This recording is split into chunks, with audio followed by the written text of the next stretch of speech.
Media మిత్రులకు నమస్కారం.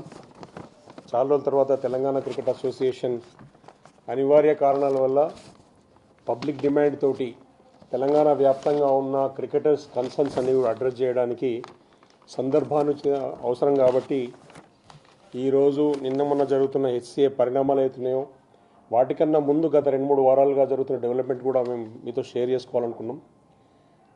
మొట్టమొదటిగా బాంబే హైకోర్టు జనవరి 27, 2026 బాంబే హైకోర్టు టీసీఏకు సంబంధించిన ఏదైతే బీసీసీఐ గుర్తింపు కోసం పెట్టుకున్న అప్లికేషన్ విషయంలో ఒక ఆర్డర్ ఇచ్చింది. అంతకుముందు పోయిన సంవత్సరం మార్చిలో ఏదైతే అదే కోర్టు ఆర్డర్ ప్రకారము టీసీఏ హెచ్సిఏ మధ్యన ఒక జాయింట్ మీటింగ్ జరగాలి, కొలాబరేషన్ కోసం మాట్లాడుకోండి అని చెప్పిందో అదే పంథాలో అప్పుడున్న ప్రెసిడెంట్ కానీ అప్పుడున్న అపెక్స్ కౌన్సిల్ నామమాత్రంగా మీటింగ్ చేసి తర్వాత 10 నెలలు మర్చిపోతే మేము బాంబే హైకోర్టును మళ్ళీ సంప్రదించి మళ్ళీ పదే అడగంగా మళ్ళీ ఒక డైరెక్షన్ వచ్చింది. ఆ డైరెక్షన్ ఏంటంటే జనవరి 27 రోజు మళ్ళీ ఒక ఫైనల్గా ఒక మీటింగ్ పెట్టుకోండి, తెలంగాణ రాష్ట్రంకి క్రికెట్ అసోసియేషన్ ఒక రిప్రజెంటేషన్ ఒకటే బాడీ ఉండేటట్టుగా ఉండాలి కాదు, బీసీసీఐ చెప్తున్నది కాబట్టి మళ్ళీ ఒక కొలాబరేషన్ మీటింగ్ పెట్టుకోండి అని చెప్పింది.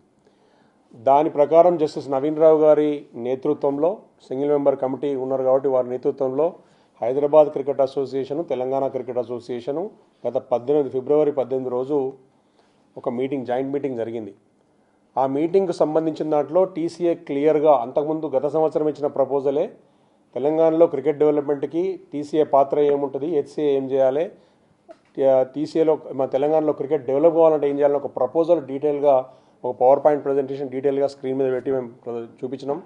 జస్టిస్ నవీన్ రావు గారు హెచ్సిఏని అడిగినారు, మీ రెస్పాన్స్ ఏంది దీనికి, మీరు ఏ విధంగా స్పందిస్తారు, మీరు ఏమంటారు, కొలాబరేషన్ ఒప్పుకుంటున్నారని అడిగితే లేదు మేము ప్రపోజల్ మా దగ్గర రెడీ లేదు, మేము టీసీఏ మిగతా సభ్యులందరినీ సంప్రదించి మళ్ళీ చెప్తామన్నారు. ఇదే మాట 2025లో చెప్పినారు, అదే మాట 2021లో చెప్పారు, అంతకుముందు అదే మాట 2018లో చెప్పారు. ఎందుకు ఇప్పుడు ఈ సందర్భంగా ఇన్ని రోజులు ఆగి ఎందుకు చెప్తున్నాం అంటే 2 నుంచి 3 రోజులు మాకు టైం ఇవ్వండి అని జస్టిస్ నవీన్ రావు గారిని అడిగిన వారు ఎవరు, హెచ్సిఏ వాళ్ళు. దేనికోసము, టీసీఏ ఇచ్చిన కొలాబరేషన్ ప్రపోజల్ బీసీసీఐ ఇచ్చిన ఆర్డర్ను పాటించడానికి అంటే దానికి కంప్లై కావడానికి హైకోర్టు స్ట్రిక్ట్ టైం లైన్ చెప్పింది. అంటే 2026 జనవరి 27 తారీఖు నుంచి 4 వారాల లోపు మీరు మీటింగ్ పెట్టుకొని కొలాబరేషన్ ప్రపోజల్ ఫైనల్ చేసి ఆ తర్వాత 1 వీక్ లోపల మీ అఫిడవిట్స్ కోర్టుకు సబ్మిట్ చేయండి, సబ్మిట్ చేస్తే దాని ప్రకారం మేము ఆర్డర్ ఇస్తామని చెప్పారు. అయితే వీళ్ళ దగ్గర ప్రపోజల్ రెడీగా లేదు, ఎప్పటిలాగానే ప్రపోజల్ రెడీ లేకున్నా కానీ మీటింగ్ పెట్టిండ్రు, అందులో ఏమీ డిస్కషన్ చేయలే. టీసీఏ ఇచ్చిన ప్రపోజల్కి రెస్పాన్స్ లేదు. 2-3 డేస్ టైం అడిగినారు, జస్టిస్ నవీన్ రావు గారు వారికి టైం ఇచ్చిండ్రు. 2 రోజులు పోయింది, 3 రోజులు పోయింది, వారం రోజులు పోయింది, 12 రోజులకు వచ్చింది. కోర్టు పెట్టిన టైం లైన్ కూడా అయిపోయింది. ఈ రోజు వరకు కూడా హెచ్సిఏ మళ్ళీ ఎందుకంటే కోర్టు ఆర్డర్లను పట్టించుకునే నేచర్ కాదు, బీసీసీ ఆర్డర్ పట్టించుకునే నేచర్ కాదు, వాళ్ళు కేవలం రాష్ట్ర ప్రభుత్వంలో ఉన్న మంత్రులు, మినిస్టర్లు, పవర్ఫుల్ మనుషులను వాళ్ళ కనుసన్నల్లో నడవడానికి, వాళ్ళని దేహి అనడానికి, ఆ బీసీసీఐ వచ్చిన నిధులన్నీ వాళ్ళకు దోచిపెట్టడానికి కొలిజుగా పనిచేస్తున్నారు తప్పితే క్రికెట్ వెల్ఫేర్ కానీ, క్రికెటర్స్ వెల్ఫేర్ కానీ, క్రికెట్ డెవలప్మెంట్ కానీ వాళ్ళకు అక్కర్లేదు, పట్టింపు లేదన్న దానికి ఇది ఒక నిదర్శనం. బాంబే హైకోర్టు స్ట్రిక్ట్గా చెప్పింది 4 వారాల లోపల మీరు స్పందించాలని. 6 వారాలకు వచ్చింది, ఇంతవరకు దాని మీద స్పందన లేదు. నంబర్ 1. నంబర్ 2, టీసీఏ ఇచ్చిన ప్రపోజల్కి రెస్పాన్స్ లేదు. ఎందుకంటే క్రికెట్ డెవలప్ చేయాలని మీరు అనుకుంటున్నారు కదా, జిల్లాల్లో డెవలప్ చేస్తామంటారు, జిల్లాలో డెవలప్ చేయడానికి టీసీఏతో కలిసి పనిచేయమని బీసీసీఐ చెప్పింది. BCCI parent body. ఆ చెప్పిన ఆర్డర్ పాటించడానికి వీళ్ళకి నామోషి, ఈగో అడ్డం వస్తుంది. మేము పెద్దన్న, మీరు పెద్దన్న పోయి నువ్వు ఉండు. జస్టిస్ నవీన్ రావు గారు ఆధ్వర్యంలో మీటింగ్ జరిగింది, వీడియో ఫుటేజ్ రికార్డింగ్ అయింది, 3 గంటల సేపు మీటింగ్ జరిగింది.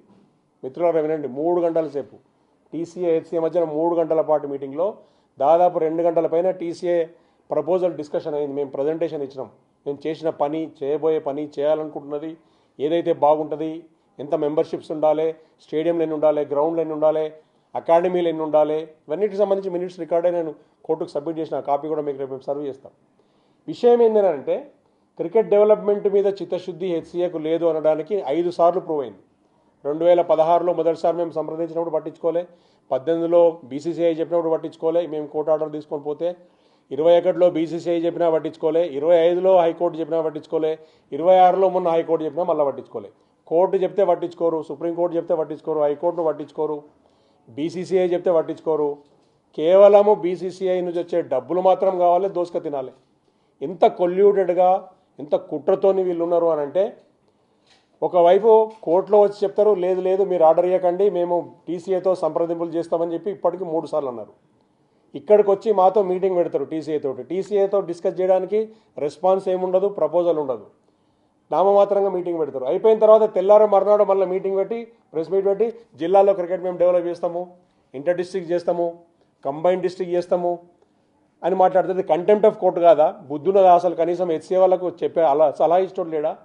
ఒక retired judge sitting single member committee ఉన్న మీటింగు వీడియో ఫుటేజ్తో రికార్డ్ అయిన మీటింగ్లో ఇచ్చిన మాట ఏంది, తెల్లారు మీరు మాట్లాడే మాట ఏంది, ఏం డిస్కస్ చేసిండ్రు అక్కడ? మీ ఇచ్చిన ప్రపోజల్కు రెస్పాన్స్ ఏది? జిల్లాలో క్రికెట్ చేయాలని చిత్తశుద్ధి, మీకు డెవలప్ చేయాలని చిత్తశుద్ధి ఉంటే టీసీఏతో కన్సల్ట్ చేయమని 5 ఏళ్ళ నుంచి బీసీఐ చెప్తుంటే మీకు బుద్ధికి ఎక్కలే, బుర్రకెక్కలేదా? అంటే టీసీఏలో ఆడే పిల్లలు క్రికెటర్లు కాదా? తెలంగాణలో ఉట్టలేదా?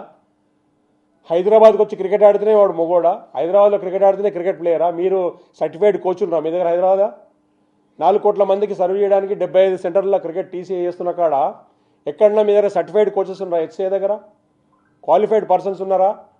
కాన్స్టిట్యూషన్ ప్రకారం క్వాలిఫైడ్ కమిటీలు ఉన్నాయా మీకు? అసలు గ్రౌండ్స్ ఉన్నాయా? సొంతంగా అకాడమీలు ఉన్నాయా? ఏం లేదు. కాబట్టి మేము చేసిన నిర్మాణంతో కొలాబరేట్ కమ్మని చెప్తుంటే మీకు అర్థం కాదు. దీన్ని అందరు నడిపిస్తున్న పెద్ద మనుషులు మొదటి నుంచి కూడా హెచ్సీఏలో ఒక ప్రాబ్లం ఉన్నది, 2016 నుంచి గమనిస్తున్నాం. ఎవరైతే ప్రభుత్వంలో ఉంటారో వాళ్ళ మాటింటారు వీళ్ళు. క్రికెట్ డెవలప్మెంట్ పక్కన రేటిస్తారు. బీసీసీఐ నుంచి డబ్బులు కావాలి, ఐపీఎల్ టికెట్లు కావాలి, ఇంటర్నేషనల్ మ్యాచ్లు అయితే సినిమా స్టార్లతో ఫోటోలు దిగాలి, ఇండస్ట్రియలిస్టులతో వీళ్ళు పార్ట్నర్షిప్లు కావాలి, ఆ బిజినెస్ బాక్స్ల గురించి కొట్లాటలు కావాలి, కేసులు కావాలి, పైసలన్నీ బీసీసీఐ ఇచ్చే కిట్టీలోంచి లాయర్లకు ఫీజులు కట్టాలి. వీళ్ళు ఎంత కుట్రతో ఉన్నారు. హైదరాబాద్ క్రికెట్ అసోసియేషన్ మీద ఉన్న ఇప్పుడైతే అపెక్స్ కౌన్సిల్ మెంబర్ల మీద క్రిమినల్ చర్యలు తీసుకోవాలని ఈరోజు మేము కంప్లైంట్ రాసినాము. సిబిఐ ఇన్వెస్టిగేషన్ జరగాలి. ఎందుకంటే సిఐడి వారు మేము విజ్ఞప్తి చేస్తున్నాము. ఆల్రెడీ పెండింగ్ కంప్లైంట్స్ 2 ఉన్నాయి. పోయిన సంవత్సరం ఏదైతే ఇంతకుముందు ఉన్న ప్రెసిడెంట్ ఆఫీస్ బేరర్లను సిఐడి అరెస్ట్ చేసిన తర్వాత అదే కంప్లైంట్లో ఉన్న మిగతా అపెక్స్ కౌన్సిల్ మెంబర్స్ని ఎందుకు అరెస్ట్ చేయలేదు? సిఐడి వారిని మేము క్వశ్చన్ చేస్తున్నాం, ప్రశ్నిస్తున్నాం. ఎన్నోసార్లు పదే రిక్వెస్ట్ లెటర్లు పెట్టినాం, డీజీపీ గారికి రాసినాం, సీఎం గారికి రాసినాం.